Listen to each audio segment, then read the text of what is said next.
Hi, this is Steve from LZ23 Strength, and we're here for another episode. And here we exert ourselves, we elevate our health, and we evolve in mind and body. And one important way that we can accomplish some of these things is through sleep. And that's our topic for today. We're going to talk about 5 benefits of having good sleep, as well as 5 tips for accomplishing that, for sleeping better and getting optimal sleep. A lot of people might first shake their head and say, "Yeah, we all sleep. I don't know what the big deal is." Well, there's a lot that goes into it, a lot of aspects that affect so many parts of our life and our health that it's good to look at it and see what we're doing. Just don't take it for granted that it's something that we automatically do. Again, I'll quote a friend there at work who talks about, "Yeah, I don't have any problems sleeping, but is it the good quality sleep that we need?" I'll just tell you quickly because I know I've mentioned it before in other videos. Probably for 30 years, I was sleep deprived. I lived on 4 or 5 hours, and maybe on the weekends I got 6. And I think it contributed to a lot of challenges in life, some perhaps weight gain, my perhaps poor skin quality at times, and some of the health concerns and issues that I've had along the way that probably contributed to it. And it's back then didn't really know. It was kind of a badge of honor that you just push as hard as you can and wimps sleep. I don't need sleep. Or people would say stuff like, "I'll sleep when I'm dead." So there's kind of like a heroic view of not sleeping, and that if you weren't sleeping, then you're really pushing the envelope and doing your utmost in whatever thing you were doing in your life. So now we got newer information, and Brian Johnson, who I've mentioned before, and I'm sure some of you or many of you know who he is, he feels that sleep is the single most important thing that we can do for our health and longevity.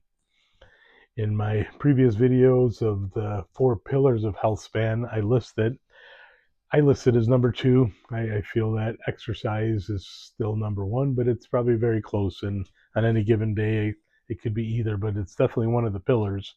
So we need to give attention to our sleep. Stay with me to the end, and there's going to be a bonus little point that I just learned actually today that could benefit you as far as sleeping, and it's not a real hard thing to do. It just takes a little effort and a little faith. So let's talk first about the 5 most important benefits. One of the first ones is improved brain function. We all need that, and a lot of times our topic here as we talk is as we age, the challenges come. But if we get enough sleep, we'll be able to concentrate when we need to concentrate. Our decision making will be sharper and better. Problem solving, our memories, which is one of the first things to go.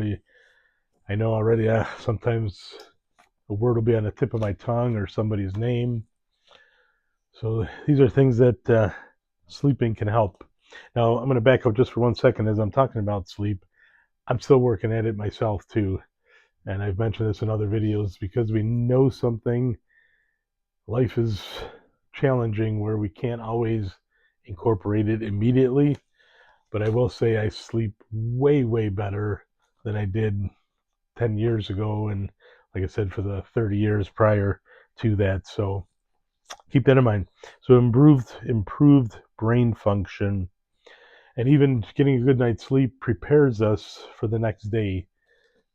We think of we're trying to get rest, but all the things that are going on, even for our brains, it's getting us ready for the next day. Our second benefit is a stronger immune system. Quality sleep helps our immune system produce proteins and cells that fight off colds and other infections. So it makes it less likely that we're going to come down with something, even when there's certain times of the year, maybe traveling. I've noticed that when we travel, people come down with different sicknesses. Obviously, the COVID pandemic and things of that nature. You need to have good sleep to have our immune system to be strong to fight off some of these things, and that's what it does. A third area is weight management. A lot of people don't equate sleep with weight, and some folks that are overweight, that could be one of the issues, not getting proper sleep. So it affects our hormones and our appetites, and something we'll talk about in the next few points. But weight management is definitely affected by our sleep. So if that's a struggle that we have, which seems like the majority of us do, getting proper sleep is a good help towards that end, along with other different things that we might do as far as exercise and our diet. The fourth point is enhanced mood and emotional well-being. This is obviously important. We all want to feel good. We all want to be happy. But you know who else wants that? Our spouses, our family, our friends. And again, going back to the 4 pillars of health span, one of those is friendships, relationships, our community, our family. So proper sleep is going to help us in that area that is vital for our health span and longevity. So it's important to think of sleep more than just every night when I'm done watching my show or I'm done scrolling on the phone or when I get tired enough, I go to sleep. There needs to be more to it. And especially the fifth point, it reduces the risk of chronic disease. So things like high blood pressure, type 2 diabetes, cardiovascular. It doesn't eliminate it because there's other things in life that we need to do, but it does reduce the risk. So those are the five of the benefits. There's obviously more. These are 5 of the bigger ones. And it should be motivation enough for us to think, well, how is my sleep? How do I feel during the day? How is my memory? How's my appetite? So it's definitely food for thought. So to get good sleep, we're going to talk about 5 tips that can help us to that end. First one is to maintain a consistent sleep schedule. And that's a word that we use often with all aspects of our health span and longevity is consistency. And the same applies to our sleeping schedule, but even more meticulously. Like right now, I'm at the point where I'm getting good sleep, but I could fine tune it better because when they're talking about consistent sleep with the studies and the reports, individuals who this is their life, what they do, looking at it, going to bed around the same time every night and getting up every morning around the same time. That's what we're talking about, consistency. We're not just talking about getting 7 or 8 hours, which is good. If you can't do the first, getting the 7 or 8 hours is definitely a good goal to have. But the consistency of going to bed at the same time and getting up at the same time, even on weekends, because sometimes that's what happens. We work Monday through Friday.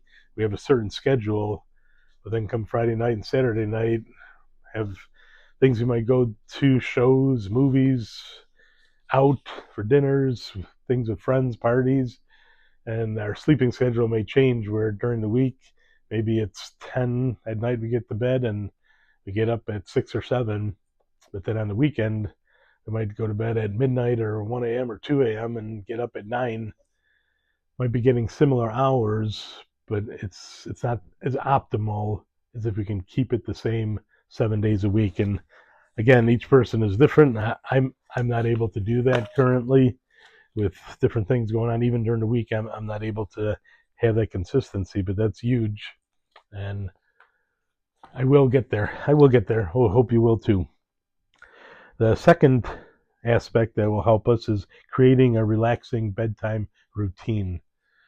And again, using that word routine and scheduled, saying these things that might be out of we just do what we have to. Maybe do some work at night if we have to. We got kids, got to take care of them, watch a little TV and go when we're ready. But if you actually have a routine, it's going to really aid a lot. And some things that people do, I don't have access to that, but some people have a sauna. And they might do a sauna before bed, maybe a hot bath or a warm bath, shower. These are things that help you to calm down. I mentioned in a previous video that I'm going to start journaling, maybe 10 or 15 minutes before you're going to go to bed, taking out a book and writing down what you did for the day, what you want to accomplish tomorrow, and other things can help calm us down, getting us ready for bed. Now, the third point ties in nicely with that is optimizing our sleep environment. When you think of your bedroom, if you're trying to get the 8 hours a night there, that's 1/3 of the day. So basically, 1/3 of our life we spend in bed, in our bedroom. So you want to have a good bed. You want to have a good mattress, good pillows. You don't want to, that's not where you want to try to save money. We want to penny pinch maybe in certain areas, but that's so vital to our health, and we spend so much time there that you want to take good care of yourself and buy appropriate things. And there's 3 key components that we want to have in our bedroom. We want it to be cool, want it to be dark, and we want it to be quiet. The quiet part could be a challenge, depending where you live. If you live in a city, it could be hustling and bustling with noise. So that definitely could be a challenge. Darkness could be a challenge. You might have to get blackout curtains or wear an eye mask. But the cool temperature is really what we need to have proper sleep and to sleep optimally. So whichever way we have to do it, think of those 3 aspects. You want your room to be cool, you want it to be dark, and you want it to be as quiet as possible, maybe earplugs, whatever works for you and your environment, that's going to help to optimize our sleep. Finally, number four, not finally, you got to be careful what you eat and drink. Like a lot of people, I've heard people anyways, not a lot of people, but I've heard people say they can drink coffee at any time and still go to sleep, which may be true. Same thing with alcohol. I have a friend who says he has a drink or two at night and it actually helps him go to sleep. That's really a false narrative, because while it may help you go to sleep, it is going to affect your quality of sleep. And we haven't talked about it. I was going to talk about it a little later, that two primary stages of our sleep is deep sleep and REM. The deep sleep we generally go into at the beginning of the night, and then later as the night wears on, we go into REM, and both are vital for our health. But things like caffeine, alcohol, liquor can have an impact on affecting those, where you think you're getting your sleep, but you're not going into a deep sleep. You're not getting the benefits there's so many benefits with deep sleep, as we talked about, for our health, for our brain, and the same thing in REM sleep. So that's an important aspect. The one that I'm struggling with, I'm pausing there because I don't drink coffee generally. If I do, just in the mornings. On the weekend, I don't drink alcohol. What I do drink a lot of, and I start in the morning and I go till night, and it does affect me, is water. I'm pretty picky, if you've heard me talk about that in other videos, but I'm pretty much a water guy. And so what happens, especially as you get older, I'm up at least 2 times a night going to the bathroom.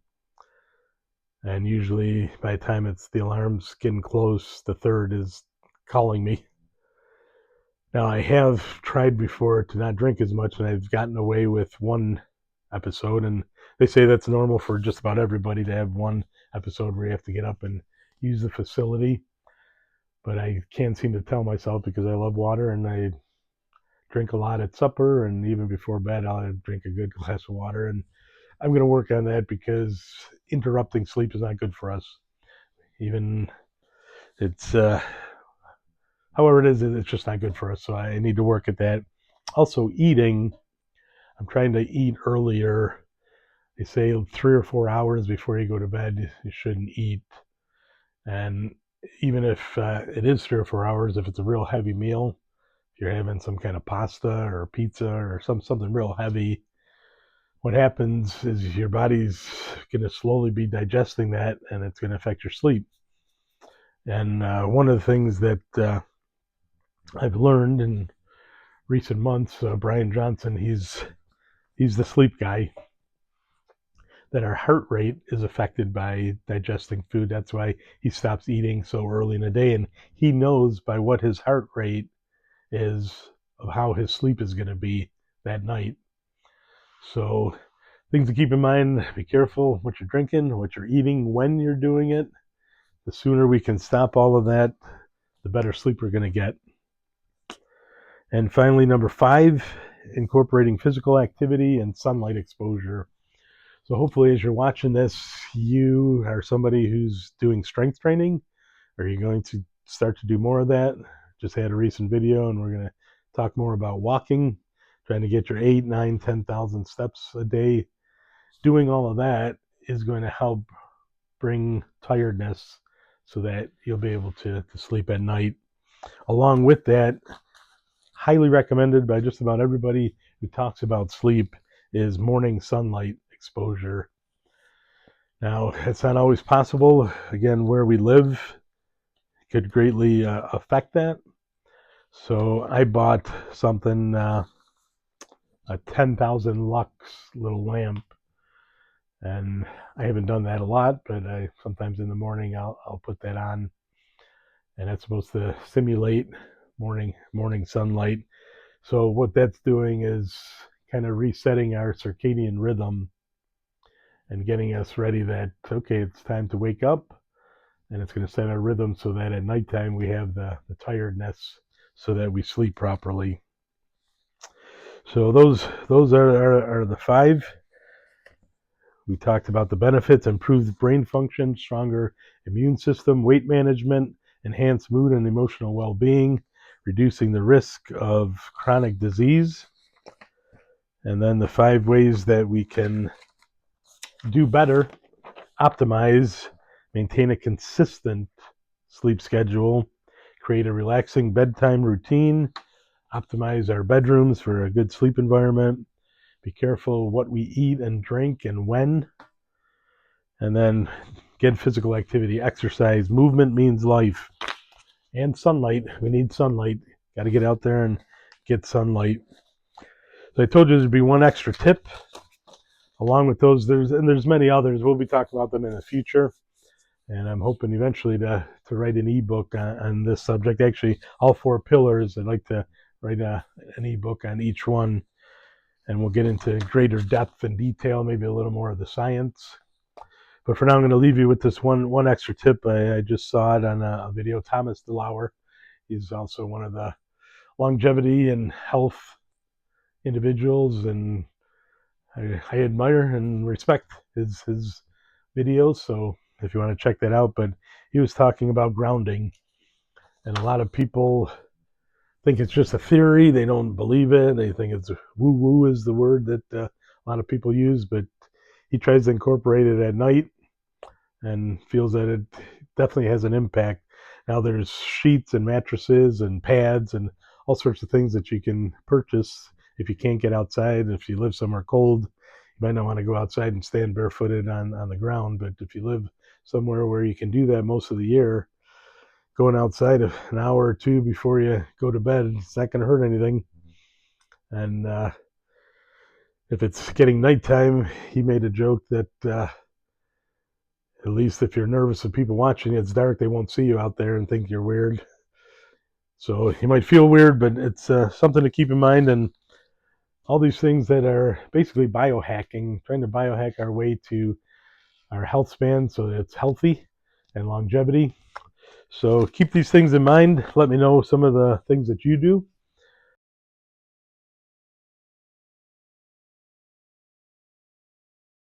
In the comments, leave a comment there and hit the like button. Subscribe, please.